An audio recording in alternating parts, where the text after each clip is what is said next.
आज हम आपको एकादशी व्रत के बारे में जानकारी दे रहे हैं। वर्ष में कुल कितनी एकादशी होती हैं, उनको किन अलग अलग नामों से जाना जाता है, किस मास में कौन सी एकादशी आती है और उनमें पूजा के लिए और पारण के लिए कौन सी सामग्री लगती है और एकादशी व्रत किस माह से आरंभ किया जा सकता है, यह सब जानकारी हम जानेंगे इस वीडियो में। बस बने रहिए हमारे साथ। यदि आपको वीडियो में दी गई जानकारी अच्छी लगे तो वीडियो को लाइक और शेयर अवश्य करें। चैनल को सब्सक्राइब करना बिल्कुल भी ना भूलें। तो चलिए वीडियो शुरू करते हैं। दोस्तों, वर्ष भर में सब मिलाकर 24 एकादशी या 11 होती हैं और अगर अधिक मास को भी जोड़ लिया जाए या फिर पुरुषोत्तम मास या जिसको लोंद मास भी कहा जाता है, अगर उसे भी मिला लिया जाए तो 2 और मतलब मिलाकर पूरी संपूर्ण 26 एकादशी होती हैं। इस प्रकार प्रत्येक माह में 2 एकादशी आती हैं जिनको अलग अलग नामों से जाना जाता है। व्रतराज आदि ग्रंथों को आधार मानते हुए एकादशी व्रत मार्गशीर्ष कृष्ण 11 से ही प्रारंभ करना चाहिए। यदि कोई उलझन हो तो किसी भी एकादशी से प्रारंभ कर सकते हैं, परंतु उसमें यह ध्यान रखना चाहिए कि भाद्रपद एवं पौष मास वर्जित होते हैं, उस दिन से आप एकादशी व्रत शुरू ना करें। तो आइए अब जानते हैं सभी एकादशियों के नाम, उनके माह तथा पूजा और पारण में प्रयोग किए जाने वाली सामग्री। मार्गशीर्ष कृष्ण पक्ष में जो एकादशी आती है उसे उत्पन्ना एकादशी के नाम से जानते हैं और इसमें गुड़ और बादाम का प्रयोग किया जाता है। फिर आती है मोक्षदा एकादशी जो मार्गशीर्ष शुक्ल पक्ष में आती है। इसमें तुलसी, मंजरी और धूप आदि का इस्तेमाल होता है। सफला एकादशी पौष कृष्ण पक्ष में आती है। इसमें नारियल, नींबू, अनार और सुपारी का प्रयोग किया जाता है।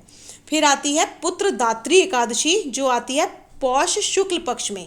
इसमें गाय जो होती है उसके दूध को इस्तेमाल करते हैं, बछड़े वाली गाय होनी चाहिए। फिर आती है षटतिला एकादशी जो माघ कृष्ण पक्ष में होती है। इसमें तिलों से पूजा की जाती है।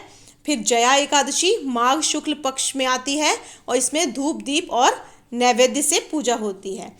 फिर विजया एकादशी फाल्गुन कृष्ण पक्ष में होती है जिसमें घोड़े का दान किया जाता है। और आमलकी एकादशी फाल्गुन शुक्ल पक्ष में आती है। इसमें जो प्रयोग की जाने वाली सामग्री है वो है आंवले के वृक्ष की धूप, दीप, नैवेद्य और पंचरत्न। फिर आती है पाप मोचनी एकादशी जो चैत्र कृष्ण पक्ष में आती है।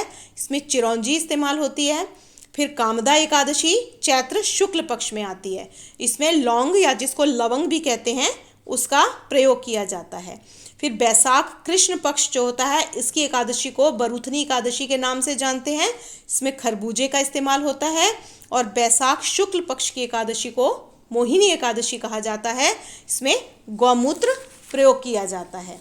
फिर आती है अपरा एकादशी जो ज्येष्ठ कृष्ण पक्ष में होती है। इसमें इस्तेमाल की जाने वाली सामग्री है ककड़ी। फिर आती है निर्जला एकादशी जो ज्येष्ठ शुक्ल पक्ष में होती है और इसमें निराहार रहा जाता है, इसमें जल भी ग्रहण नहीं किया जाता। फिर आती है योगिनी एकादशी जो आषाढ़ कृष्ण पक्ष में होती है। इसमें इस्तेमाल की जाने वाली सामग्री मिश्री है। फिर देवशयनी एकादशी आती है आषाढ़ शुक्ल पक्ष में। इसमें दाख का प्रयोग किया जाता है। फिर कामिका एकादशी श्रावण कृष्ण पक्ष, इसमें गौ दुग्ध का इस्तेमाल होता है।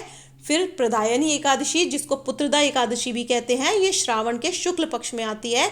इसमें इस्तेमाल किए जाने वाली सामग्री है गुड़।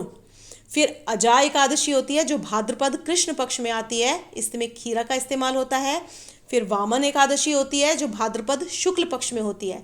इसमें दही और पंचामृतम। फिर इंदिरा एकादशी आश्विन कृष्ण पक्ष में आती है। भंग और पकवान बनाए जाते हैं। पापांकुशा एकादशी आश्विन शुक्ल पक्ष की एकादशी है। इसमें हरी सब्जी, फलादि का इस्तेमाल होता है। फिर रमा एकादशी होती है कार्तिक कृष्ण पक्ष में। इसमें गुड़ व तिल का इस्तेमाल होता है। फिर देवोत्थानी एकादशी होती है कार्तिक शुक्ल पक्ष की एकादशी। इसमें साधारण भोजन होता है। अब आइए जानते हैं आगे की जो 2 एकादशी जो पुरुषोत्तम मास में आती हैं। तो पुरुषोत्तम कृष्ण पक्ष की एकादशी है पद्मिनी एकादशी जो जिसमें मूंग, मसूर, कद्दू आदि इस्तेमाल होता है। और फिर आती है पुरुषोत्तम शुक्ल पक्ष की पद्मा या जिसको परमा एकादशी भी कहा जाता है।